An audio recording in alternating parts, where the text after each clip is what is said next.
Bien. Se ve, chicas, se ve la pantallita, ¿no?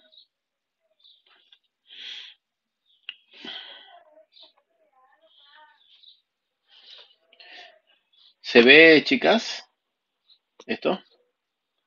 Sí, profe. Bien, bien, perfecto. Bueno, ahora sí. Bueno, vamos a ver nuevamente el temita de estadística.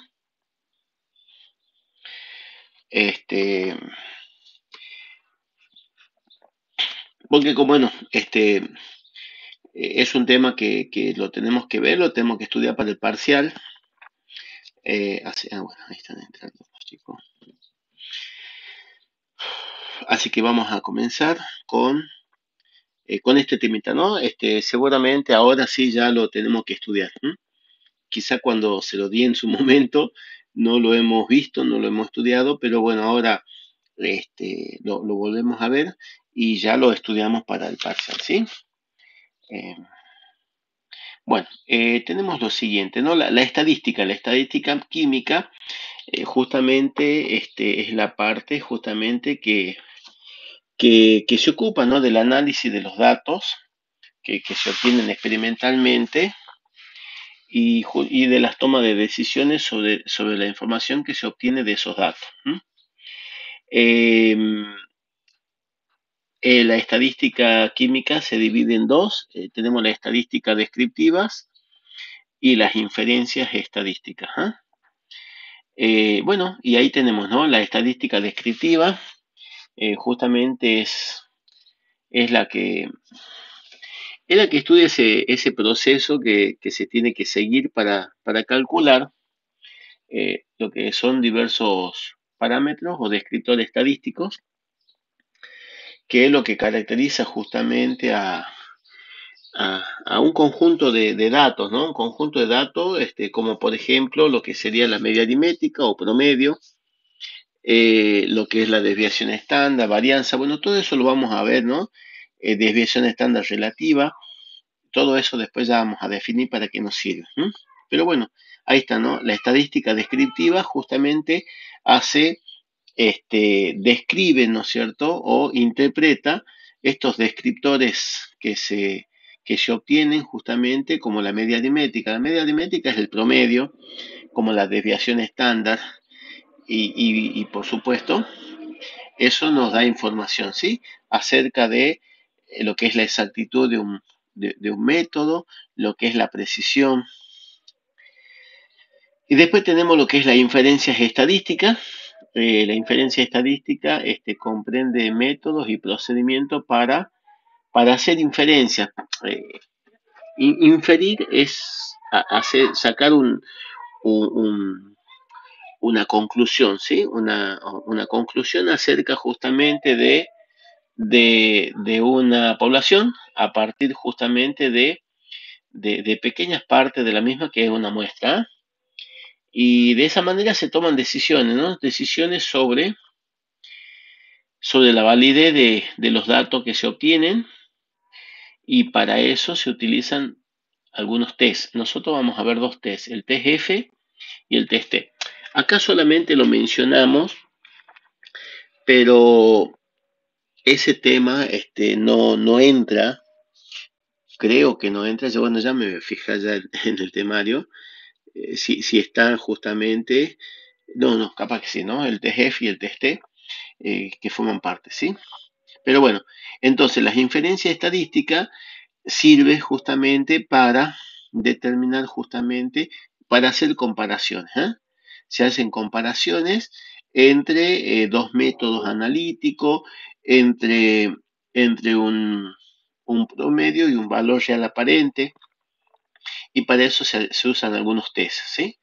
Si bien acá me mencionas algunos, varios, pero los dos únicos test que vamos a ver acá, el test F y el test T.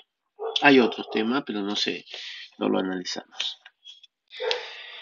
Bueno, entonces tenemos que lo que es la población y lo que es muestra, ¿sí? ¿A qué se define como la población? Población es todo aquello que se elige para el estudio, ¿no? Acá me dice la definición. Población dice, se lo define como el conjunto de todos los casos, dice que son objeto de un estudio estadístico. ¿Ah?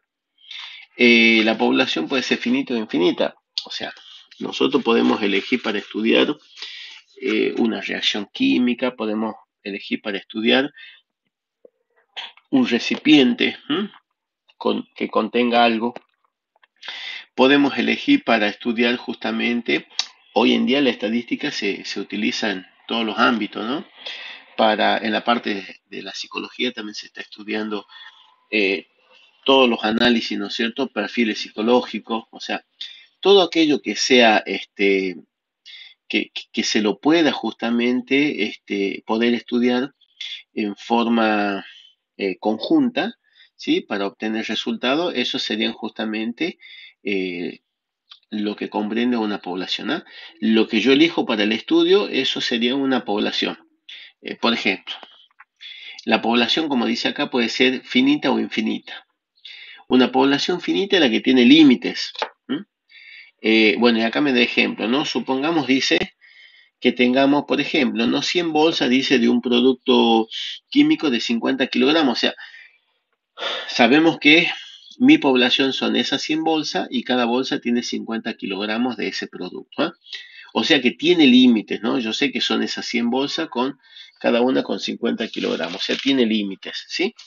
O, por ejemplo, me dice, otro ejemplo es un frasco, dice, ¿no? O un frasco directamente que contenga 5 kilogramos de esta sal, sulfato cúprico pentihidratado.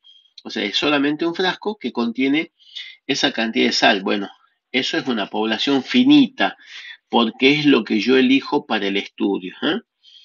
Bien, y también tenemos lo que son las poblaciones infinitas, ¿sí? Las poblaciones infinitas son aquellas que no tienen límite, ¿sí? O los límites no son tan conocidos.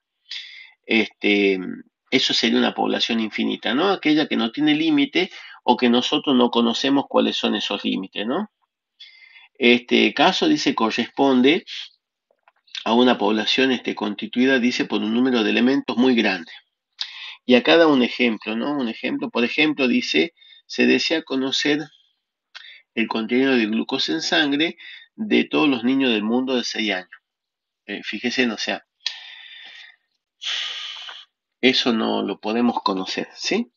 O sea, es una población, encima es dinámico, saber justamente cuántos niños de 6 años, ¿no es cierto?, hay en todo el mundo y conocer justamente el contenido de glucosa de ellos, bueno, eso es lo que se conoce como poblaciones infinitas. ¿Ah?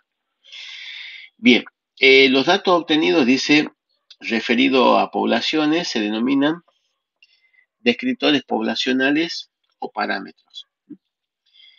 O sea que todo lo que nosotros obtengamos justamente de una población le vamos a llamar descriptores poblacionales o parámetros. Por ejemplo de ello vamos a tener, por ejemplo, la media aritmética verdadera, que se la simboliza con la letra mu.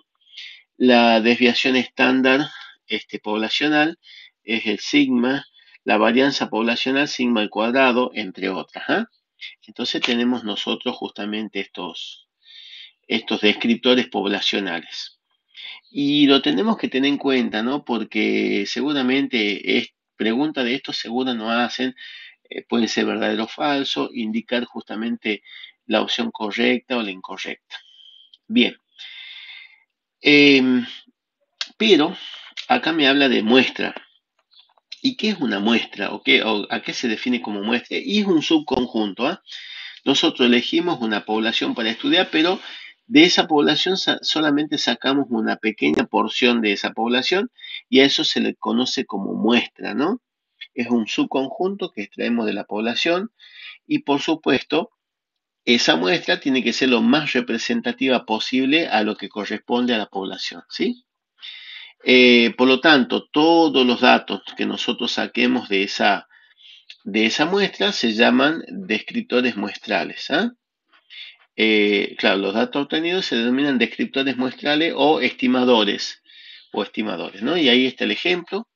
Ejemplo de los estimadores, dice, son el estimador de la media aritmética o promedio, se lo simboliza con la X con una barrita arriba, el estimador de la desviación estándar, una ESA, estimador de la varianza, ¿ve? O sea, cuando uno habla de estimadores, son datos que generalmente sacamos de la muestra.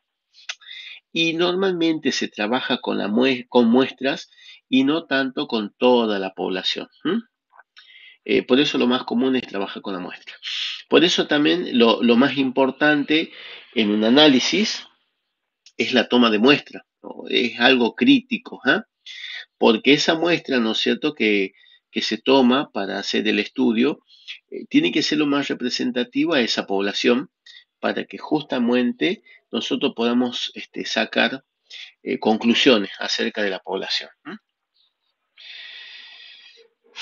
Bueno, dice que se sintetiza en estos conceptos, dice con un ejemplo de estudio, por ejemplo. Si se quiere, dice, analizar la composición química de agua del río, con un de río dice que corresponde a una población, claro. O sea, el agua de un río corresponde a la población, dice, no es necesario analizar toda el agua que corre por el cauce, y eso es imposible. Encima continuamente está corriendo, ya no, yo no puedo tener una idea de todo eso, ¿no? Por lo tanto, ¿qué es lo que se hace? Se toma una muestra representativa del mismo para hacer esos análisis químicos en este caso, y llegar a conclusiones, ¿no es cierto?, generales acerca de lo que contiene, de la composición química del río. Entonces, así es como se trabaja, ¿sí? O por ejemplo, cuando en los ingenios, por ejemplo, en un ingenio azucarero, donde se produce el azúcar, bueno, primero justamente se obtiene la miel y bueno, se quiere saber justamente la composición química de esa miel, eso se guarda, esa miel se la guarda justamente en tanques muy grandes, ¿sí? Hasta que después ya es transformada en azúcar. Pero bueno, cuando se le pide al obrero, al que, al que tiene que ir a tomar la muestra, que vaya a traer una muestra, por supuesto es una persona capacitada y entonces él va y sabe cómo tomar la muestra, ¿no? O sea, el recipiente que va a introducir, hasta dónde más o menos, mezcla un poco, saca una muestra, porque la muestra que saca de esa miel tiene que ser representativa toda esa miel que tiene dentro del tanque, ¿no? Entonces, se hace el análisis de la muestra y eso representa justamente a toda esa población de la miel. O por ejemplo, cuando por ahí uno va al médico y nos tienen que hacer análisis de sangre, de sangre y de orina. Fíjense que usted, que por ahí dice, bueno, recoja te dan un frasquito, ¿sí? O sea, ahí ponga un poco de orina de la mañana, te dice, ¿no? Entonces uno no recoge toda la orina, sino una fracción de orina.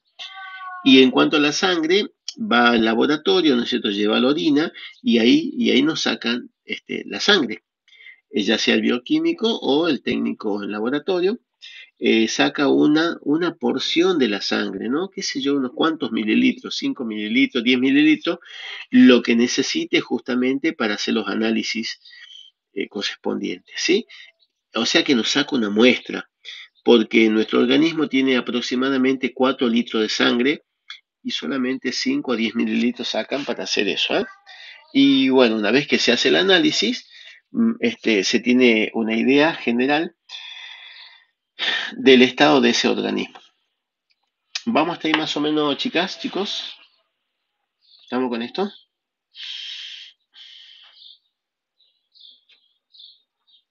Sí, ¿Estamos, profe. chicas? Perfecto, muy bien.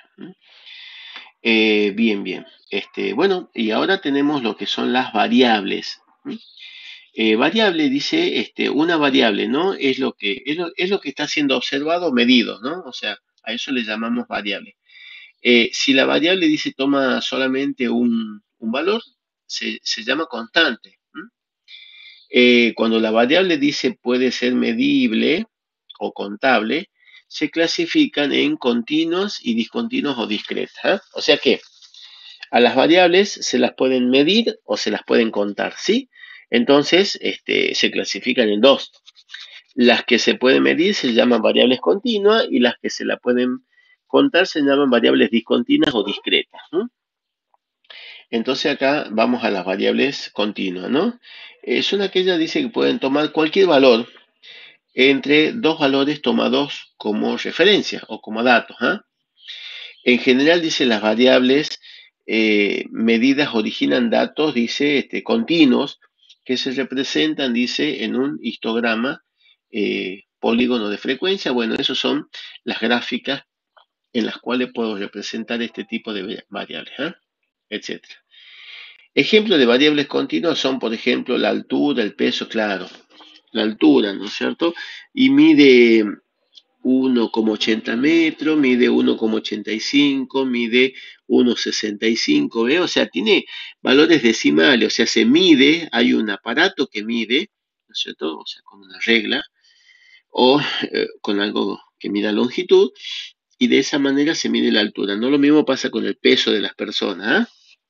El peso, o sea, todo aquello que se pueda medir, el peso, ¿no es cierto? Pesa 70,5 kilogramos, pesa 67,8, y bueno, o sea, son valores, ¿no es cierto?, que lo sacamos justamente de la balanza, ¿ah? Medidas de pH también, el pH de 4,05, 6,78, bueno, con dos decimales, ¿no? O sea, el volumen, determinación química de sodio, potasio y calcio en diferentes medios. O sea, todo eso son variables continuas, ¿no? Son todas aquellas que se pueden medir. O cualquier sustancia, ¿no? La urea, la glucosa, hemoglobina en sangre. Si yo determino la cantidad, los gramos, el volumen, bueno, eso corresponde a variables continuas, ¿no? Precipitación caída en una ciudad, dice, en milímetros, ¿sí? Velocidad de un automóvil en kilómetros por hora, tiempo de vuelo de un proyectil, toneladas de trigo, hectáreas, etcétera, ¿ah? O sea, esas son variables continuas, son aquellas entonces que se pueden medir y pueden tomar cualquier valor entre dos valores tomados como referencia. Ahora, si la variable no se puede medir, bueno, después tenemos las variables discontinuas, ¿no? Las variables discontinuas son aquellas que no se pueden medir, solo se las pueden contar, ¿ah? Son aquellas, dice, que no pueden tomar cualquier valor entre los valores tomados como referencia, ¿no? En general, dice, las enumeraciones o conteos originan datos discretos o discontinuos, dice, que se representan en diagramas de barra. Por ejemplo de variables discretas son el número, por ejemplo, ¿ves? Número de hijos de una familia, ¿sí? O no tiene hijos, 0, 1, 2, 3, ¿ves? O sea, no, número de pétalos de una flor, ¿sí? Número de alumnos que ingresaron a la facultad. Eh, bueno, hay otros acá. Sí, número de hijos, sí, está. Pétalo de una flor, estudiantes, ¿no es cierto?, ingresados a la facultad. Cantidad de huevos, ¿no es cierto?, que pone una gallina. Recuento de glóbulos, globular de la sangre, ese es el recuento de glóbulos rojos en la sangre. Recuento de colonias en un cultivo de orina, claro. O sea, eso ya es en el laboratorio. Tasa de cuenta de una muestra radioactiva, etcétera. O sea que todo lo que se pueda se cuenta, o sea, solamente se puede contar. Por supuesto, me dan números enteros y a eso se les llama variables discontinuas, ¿m? O discretas. Bien, pero después hay otras, ¿no? Hay otras variables que no pueden ser ni medidas ni contadas, ¿sí? Y a esas se les llaman atributos o variables categóricas, ¿sí? Son las variables que expresan, dice, distintas cualidades, ¿no? O sea, qué sé yo, alto y bajo, gordo, flaco, hombre, mujer, macho, ¿ah? Y hembra, color, ¿no? Rojo, gris. Bueno, esos son los atributos, ¿sí? Acá por supuesto, no se miden ni se cuentan, ¿sí? Ahora, si nosotros contamos, ¿no? Dice, este tipo de distribución, dice, se llama cualitativa. ¿M? Y, por ejemplo, dice los colores de 80 ratones distribuidos de la siguiente forma: 6 negros, 2 blancos, 72 grises. Bueno, o sea, solamente los atributos cuando se hace, se los puede analizar estadísticamente, sí, pero es solamente un análisis cualitativo. ¿M? Bien. Bueno, entonces, eso es entonces en cuanto a las variables. ¿M? Ahora vamos a los errores. Errores en el análisis químico. Los errores, ¿no? ¿Qué es un error? ¿No es cierto? Se define, dice, como la diferencia entre un dato obtenido experimentalmente y un dato cuyo valor es conocido, o también se le llama el valor real aparente. Por supuesto, cuanto más diferencia haya entre ese valor experimental y ese valor conocido, mayor es el error que se comete, ¿sí? Los errores, dice, que pueden afectar una medición se pueden clasificar como errores determinados o sistemáticos, esa es la clasificación, o errores indeterminados o aleatorios. ¿Eh?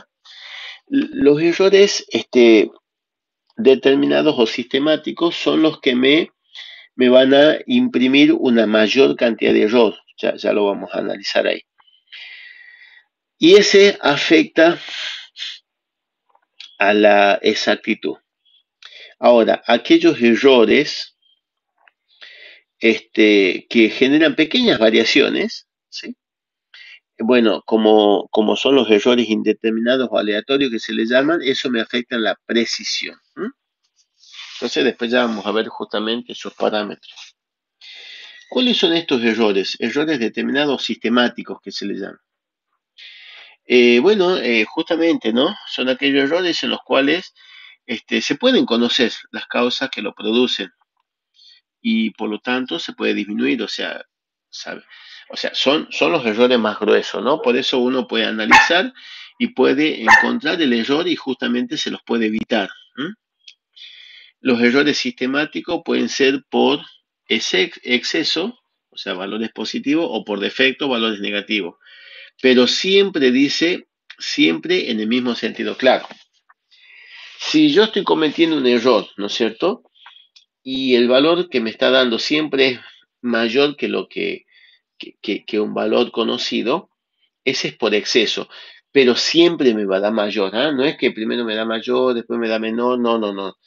Estos errores sistemáticos siempre se desvían hacia un lado, o es por exceso o es por defecto.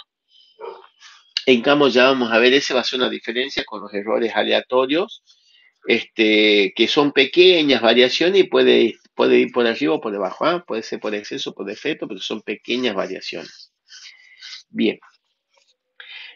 Bueno, con respecto a los errores sistemáticos, bueno, algunos errores determinados o sistemáticos comunes son los que se describen a continuación, ¿sí? Y uno de ellos son los errores personales. Los errores personales tienen que ver justamente con el analista, ¿sí? Con el que hace el análisis, con el que hace el cálculo. Por supuesto, se produce por incorrecto desempeño en las operaciones analíticas, ¿no? Como, o sea, eh, cuando uno trabaja mal, ¿sí? Ya sea que hizo una mala medida de volumen, trasvasado, dice, de soluciones, o sea que se hizo un mal trasvase de soluciones. Vieron que muchas veces nosotros, cuando veíamos alguna volumetría, yo le decía, ¿no? Se pesa tanto gramo de la muestra y se lo trasvasa cuantitativamente. O sea que hay un proceso del trasvasar, ¿no? O sea, no es cualquier cosa para que toda esa muestra justamente quede en el Meyer, por ejemplo. ¿Eh?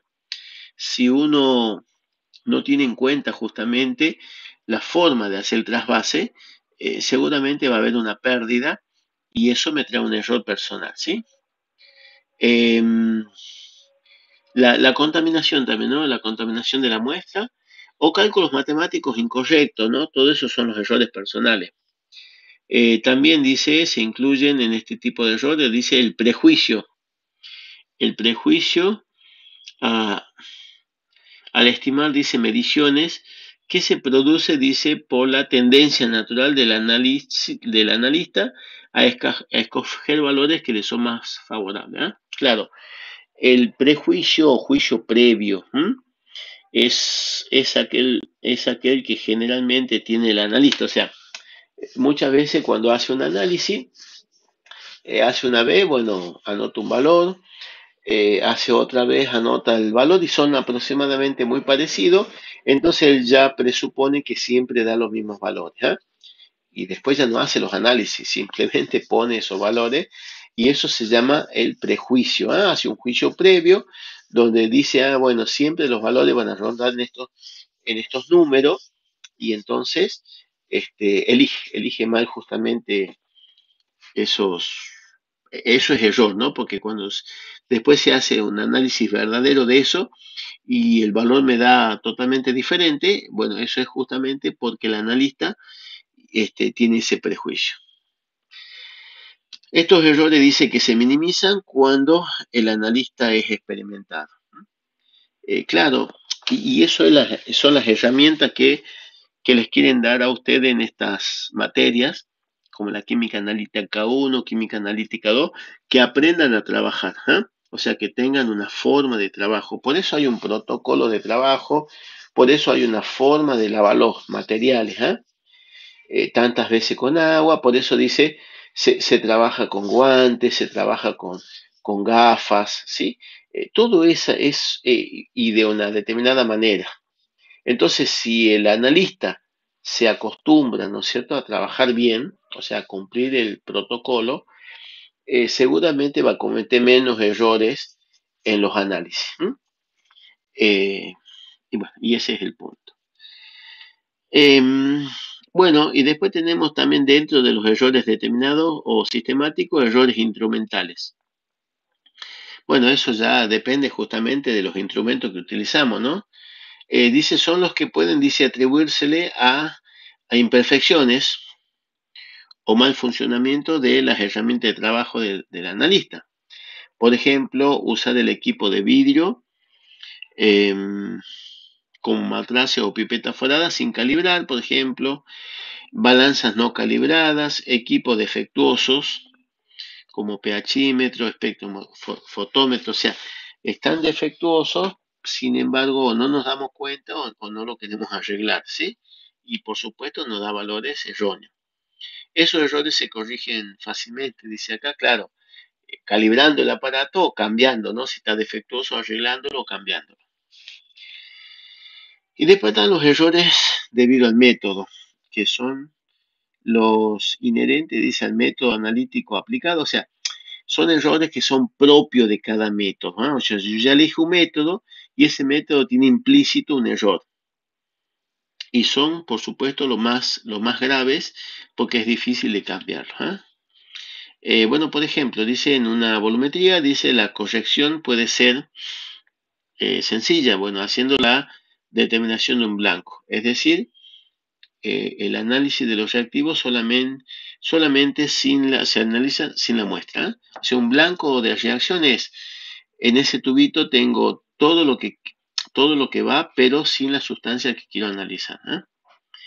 Pero una fuente de error, dice, más grave, se produce cuando hay reacciones incompletas o reacciones laterales. Bueno, ahí ya, como ya son propias de ese método, entonces es difícil tener control sobre eso.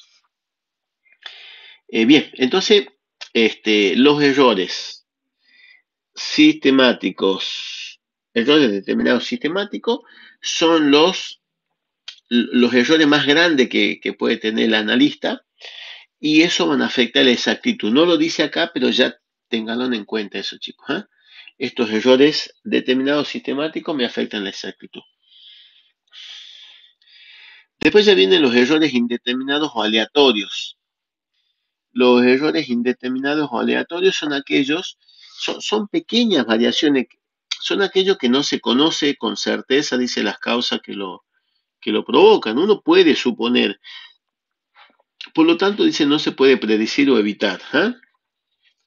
Estos errores, dice, son causa en general, dice, de las pequeñas variaciones que aparecen entre observaciones sucesivas realizadas por un mismo observador en condiciones idénticas, ¿no? O sea, es la misma persona, el mismo analista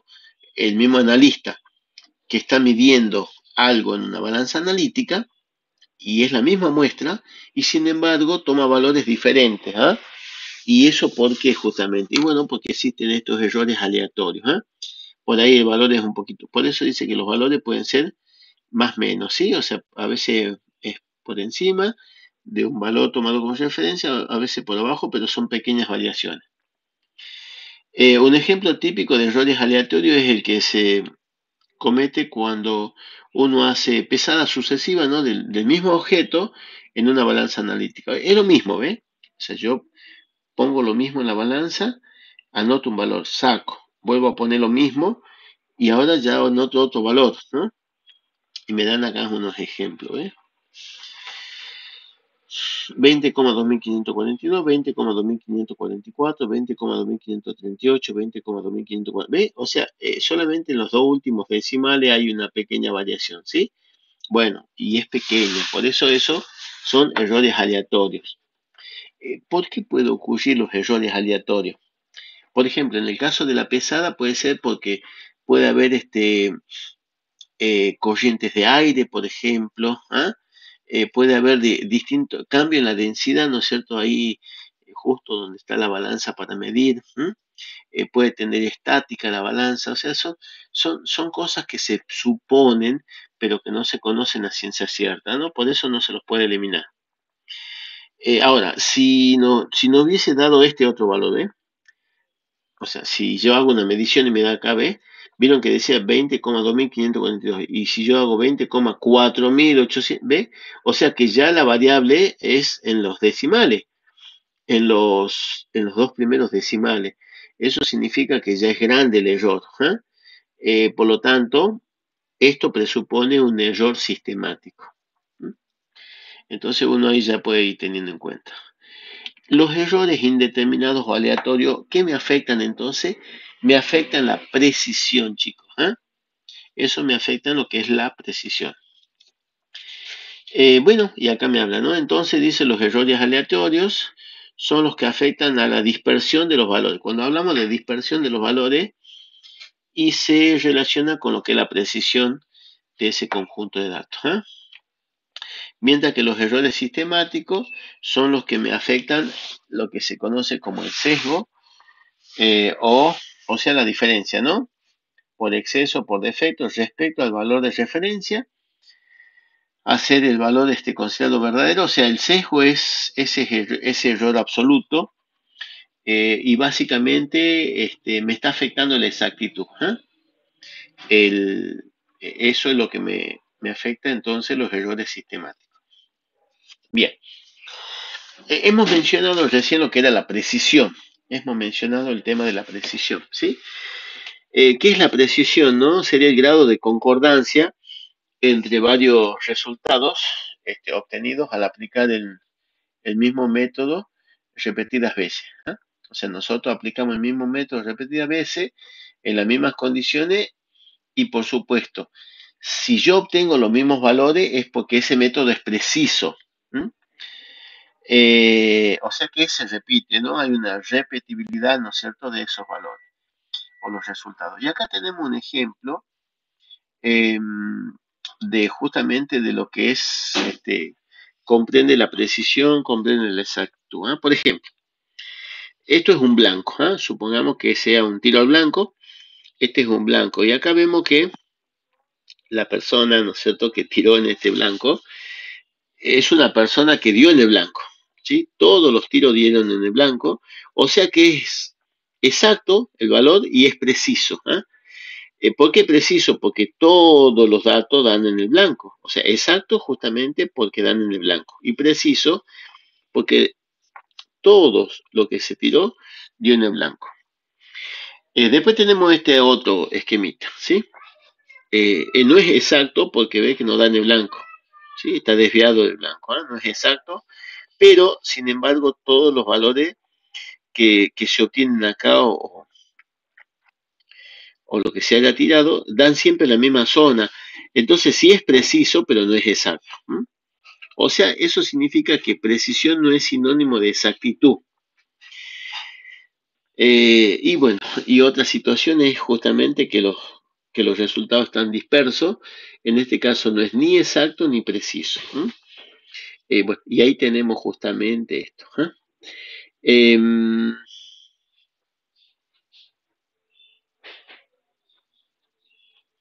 Bien, entonces tenemos, y cómo nosotros analizamos ahora? Bueno, perfecto, ya sabemos entonces el tema de la precisión, ¿sí?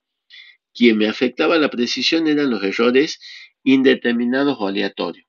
Ahora, ¿cómo nosotros estudiamos o cómo justamente expresamos la precisión?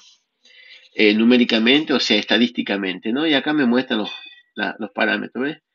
La precisión dice puede expresarse numéricamente mediante diferentes parámetros y eso yo tengo que saber porque me pueden dar distintos parámetros y diga, marque aquellos parámetros que corresponden a la precisión, marquen aquellos parámetros que afecten la exactitud, ¿eh? Marque aquellos parámetros que me indiquen una tendencia central. Bueno, eso es lo que tenemos que hacer, ¿no? Entonces, ¿cuáles son los parámetros que me definen la precisión? Bueno, tenemos, por ejemplo, lo que es la desviación estándar, la varianza, la desviación estándar relativa y el coeficiente de variación y rango. Y estas son las fórmulas químicas de ellos. En otras épocas, chicos, o sea, uno aplicaba esta fórmula cuando no teníamos las calculadoras hoy en día que tienen el modo estadístico, la científica con modo estadístico. Bueno, se hacía como me muestra ahí la cartilla, ¿no?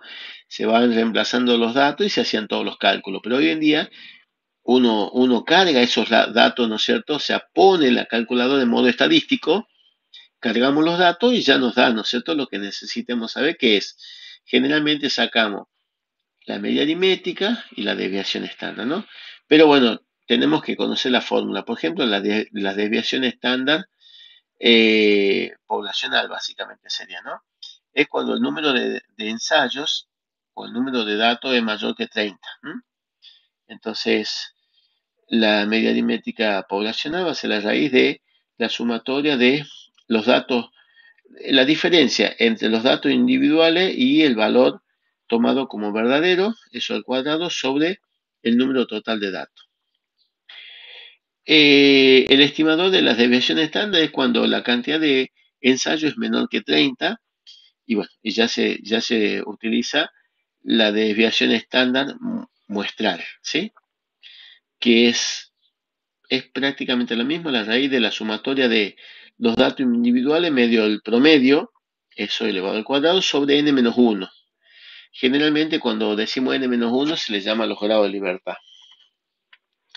Y después tenemos lo que es la varianza.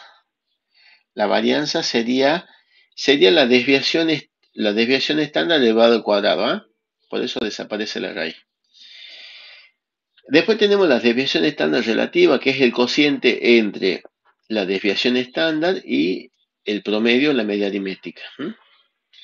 Y después tenemos el coeficiente de variación, que es lo mismo, la desviación estándar relativa multiplicada por 100. Bueno, este parámetro, que es el coeficiente de variación, nos dice acá el apunte que sería lo más eficiente para determinar justamente precisiones, porque está en porcentaje. Y eso significa, o sea, no teniendo en cuenta la unidad, sino está en porcentaje, y de esa manera yo puedo comparar métodos que son totalmente diferentes. Y el último es el rango. El rango sería el valor más grande menos el valor más pequeño. A eso se le llama rango. Miren acá me da un ejemplo, dice, se encontraron, dice, los siguientes valores de concentración de hierro en miligramos por litro, dice, en una muestra de agua. Bueno, y esos valores, así que ustedes utilicen esto, pongan en modo estadístico. Yo les pasé a ustedes creo que también, no sé si la cátedra le dio un tutorial para usar la calculadora científica. ¿Tienen algún tutorial, chicas, chicos, para utilizar la calculadora científica? No sé si en el campus hay algo. Ah, bueno, si no, bueno, ya les paso yo, sí, pues, ahí tendría que estar. No, capaz que le pasen ahora porque es un tema que recién lo van a empezar a dar. Ah, ahí está, por eso es que no.